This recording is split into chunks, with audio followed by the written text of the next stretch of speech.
I'm back! Romantic subplots can be very difficult to write into a larger work and very easy to make unrealistic or uninteresting to your audience. Though this is a subjective topic, as everyone likes different things in their romance stories, there are a few general rules that tend to make a couple more likable or interesting in a story. The first thing an author has to do to make a good love story is to convince the audience to care about it, and the best way to do that is to show them why the characters care about each other. If you want, you can tell a deep and dramatic story about someone being burned before and how their significant other is the only person they feel they can trust. Or it can be as simple as they both like Legos. There just has to be something tying them together. The people in the relationship also can't act out of character when they're with their partner. Even worse, they can't have that relationship be their entire character. We need to see them interact with other people and have their own motivations and character arcs in order for them to seem interesting. And finally, after your characters finally admit their feelings and get together, things still need to, happen. And by things, I mean actual interesting things, as opposed to starting a season-long subplot involving some pink-haired girl who has never done anything for the plot ever, simply because you introduced your romantic partner as your friend instead of your girlfriend. Helia, what is wrong with you? What I mean by things happening is character development. Good romantic subplots should involve the characters continuing to learn from each other and improve as people throughout their relationship. And yes, that can sometimes involve fights and disagreements, but it can't just be a fight for no reason so that we can have a cliffhanger for the next episode. The characters need to be able to learn from each other and from their conflicts. So now we have a basic three-pronged list of things that usually make up a good romantic subplot.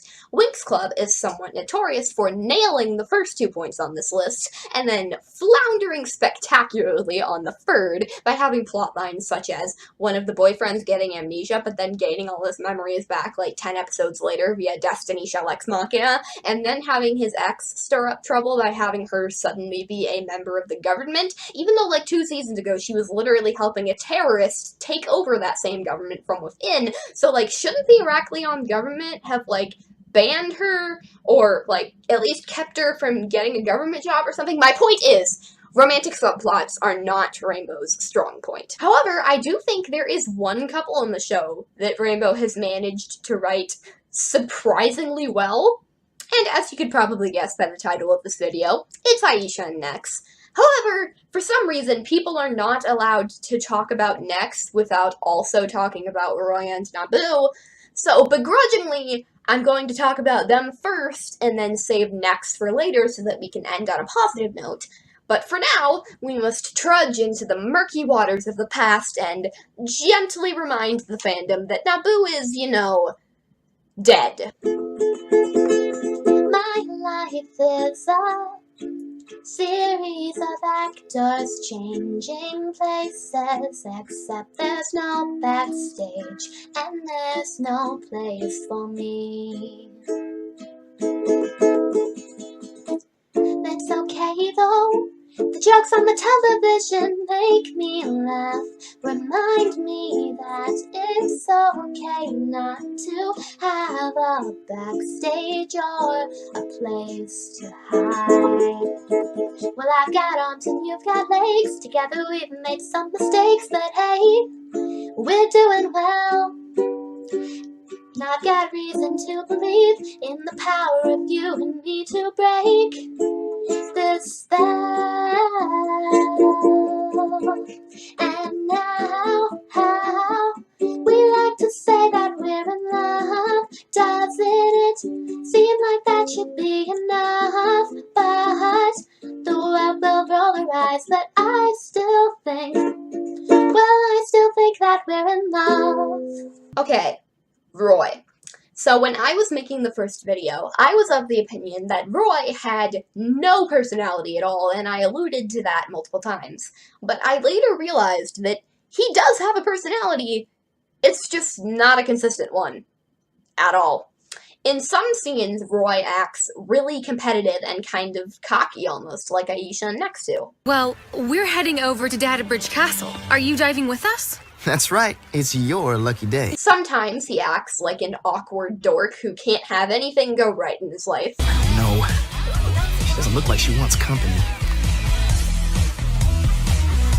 But you know, maybe a friend with a delicious smoothie. Aisha! Or not. And still other times, he's very aggressive and creepily possessive of Aisha. So what's the deal with you and Aisha anyway?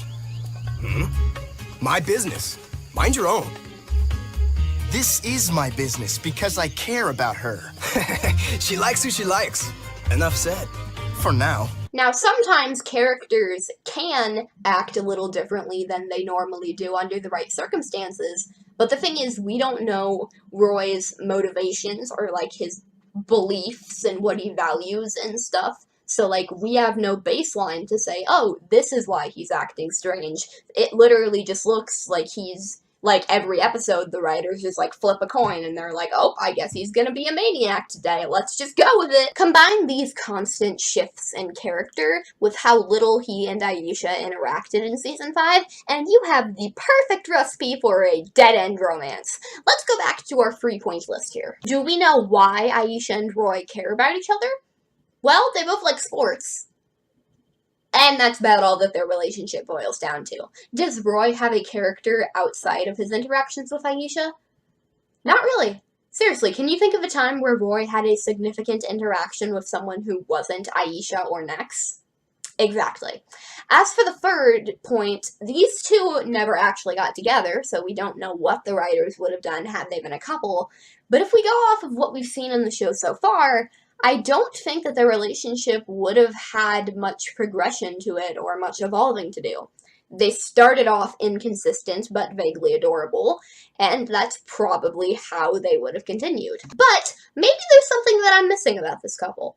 Maybe there are some Roy fans out there who can tell me what development they think would have taken place in his and Aisha's relationship. I am very willing to hear those people out, but so far, I have not been able to find them. When fans are asked why they prefer Roy over Aisha's other romantic interests, they typically give one of three answers. A, she was dating Roy first. B, she is Roy's true love. Or C, Roy is nice. The first two reasons are not legitimate and mildly concerning. Aisha is not the front seat in your mom's minivan. You don't get dibs on her just because you got out to the driveway first. She is a human being who gets to make her own choices. I mean, if anything, this reasoning just makes me wonder why Aisha and Roy didn't develop a deeper connection since they knew each other for like a year before Nex showed up. And the Roy is nice thing is just really annoying because what people really mean when they say that is Nex isn't nice.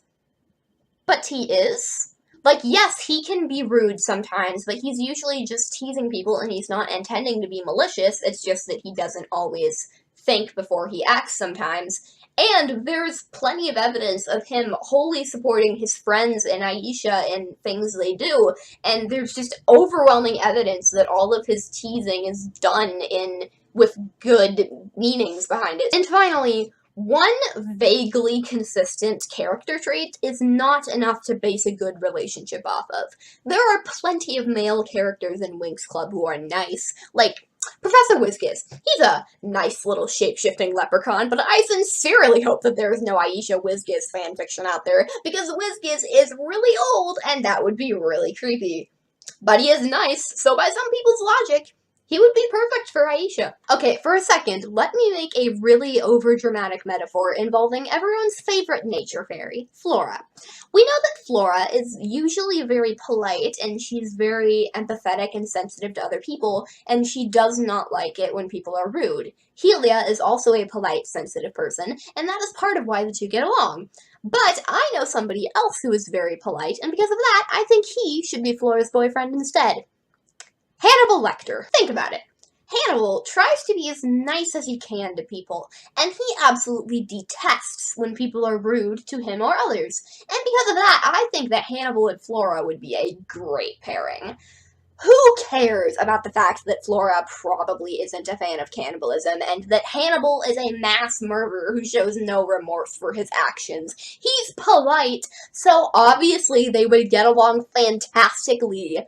Come on, people. Now, obviously, Aisha and Roy's relationship is not that drastic, and I sincerely doubt that Roy is a serial killer. I'm just trying to point out that you can't build a good relationship on just, he's nice and they both do sports. Your characters need to have more in common, and they need more of a chance to grow through one another and balance each other out. And I personally do not think that Aisha and Roy would do that for each other. Also, for a second, think about these two as real people and how they would fit together and benefit each other. There isn't a lot of ways for them to help each other improve. Plus, Aisha needs someone who's competitive and active that she can play sports with, and Roy is athletic, but every time Aisha and Nex pull ahead of him, he just sort of gives up and doesn't keep trying to catch them.